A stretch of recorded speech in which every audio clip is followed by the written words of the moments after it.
অনেক আগে আমার মনে পড়ে, আমি ক্লাস 2-তে ছিলাম।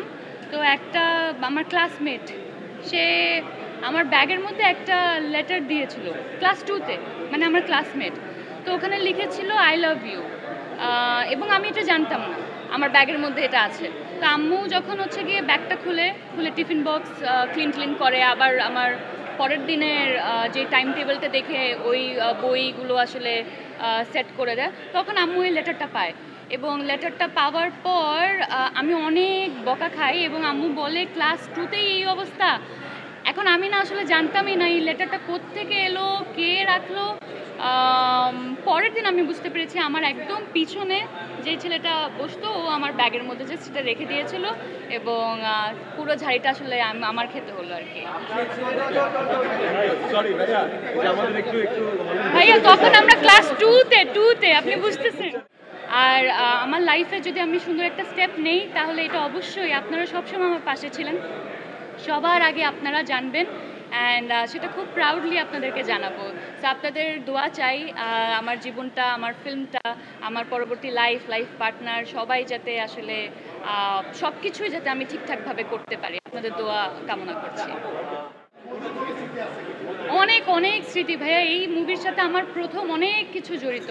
যেমন প্রথম লঞ্চে ওঠা, প্রথমবারের মতো পুকুরে নামা, প্রথম সিনেমা। তো এরকম প্রথম নতুন আসলে অনেক অভিজ্ঞতা আছে, কিন্তু আমি সব কিছু বলবো না। আমি চাই কি নতুন আছে এটা আপনারা সিনেমা দেখে আবারও আমার সাথে দেখা করবেন, তখন আমি এটা নিয়ে বলবো। স্মৃতির জায়গা থেকে কি বলবো, যেমন প্রথমবারের মতো বরিশাল গিয়েছি এবং খুবই ভালো লেগেছে। আগে কখনো বরিশাল যাওয়া হয় না, এবং শুটিং তো একেবারেই না করা হয় নাই। এবং ওখানকার লোকজন এত সাপোর্টিভ ছিল, এতই সাপোর্টিভ ছিল যে তাদেরকে আমরা আমাদের ফিল্মের মধ্যে নিয়ে এসেছি। তো আপনারা যখন ফিল্ম দেখবেন তখন দেখবেন বরিশালের কিছু লোকজন, এবং তাদেরকে আমরা আর্টিস্টের একটা মানে আর্টিস্ট হিসেবে প্রেজেন্ট করেছি, কিন্তু তারা একেবারে আর্টিস্ট না, ফার্স্ট টাইম ক্যামেরা ফেস করছে, but they are so natural. মনে হচ্ছে তারা একদম গল্পের সাথে মিশে গেছে, আর আমাদের চাইতেও বেশি ইমোশনাল এক্সপ্রেশন দিচ্ছে। তো এটা আমাদের জন্য আসলে খুবই একটা অবাক করা একটা বিষয় ছিল। বাট আমার মনে হয় I had a wonderful experience. এটা আমার জন্য একটা লার্নিং এক্সপিরিয়েন্স ছিল এই ফিল্মটা, এবং এই এক্সপিরিয়েন্স নিয়ে আমি পরবর্তীতে আরও কাজ করতে চাই। সো আর এটা নামকরণ আমাদের প্রিয় মালতী রাখার পিছনে কারণ হচ্ছে ইটস আ স্টেটমেন্ট অ্যাকচুয়ালি, এবং এর চেয়ে বেশি আমি আসলে কিছু বলতে চাই না, কারণ পুরো মুভিটা দেখলে আসলে কেন নামটা প্রিয় মালতী এটা অডিয়েন্স আসলে রিয়েলাইজ করতে পারবে। একটা কানেকশন আছে, এই কারণেই এই নামটা দেয়া। না, ডেফিনেটলি নাম তো আসলে আপনার ছবির এক ধরনের রিপ্রেজেন্টেশন, আপনার গল্পের এক ধরনের রিপ্রেজেন্টেশন, আপনি ছবিটা কী নিয়ে বানাচ্ছেন আপনার সাবজেক্ট ম্যাটারের এক ধরনের রিপ্রেজেন্টেশন। তো এটা খুবই গুরুত্বপূর্ণ একটা ম্যাটার। এবং আরেকটা বড় ব্যাপার হচ্ছে, যেহেতু প্রথমে আসলে নামটাই স্প্রেড হয় টুয়ার্ডস অডিয়েন্স, তো সেইখানে আসলে তো নামের সাথে অডিয়েন্সকে আসলে এক ধরনের কানেকশনস যাতে অডিয়েন্স পায়, সেটাও একটা গুরুত্বপূর্ণ ব্যাপার। তো সব কিছু মাথায় রেখেই আমাদের আসলে এটা নাম করা আর কি। মানে অ্যাজ আ পারফর্মার আমি তো অ্যাজ আ মানে মেকার আমি বলবো যে I am more than happy what we have done together. মানে আমাদের এফোর্টটা নিয়ে আমরা উই আর ভেরি হ্যাপি। এখন বাকিটা আসলে অডিয়েন্স ডিসাইড করবে যে কতটুকু সাড়া ফেলতে পারবে।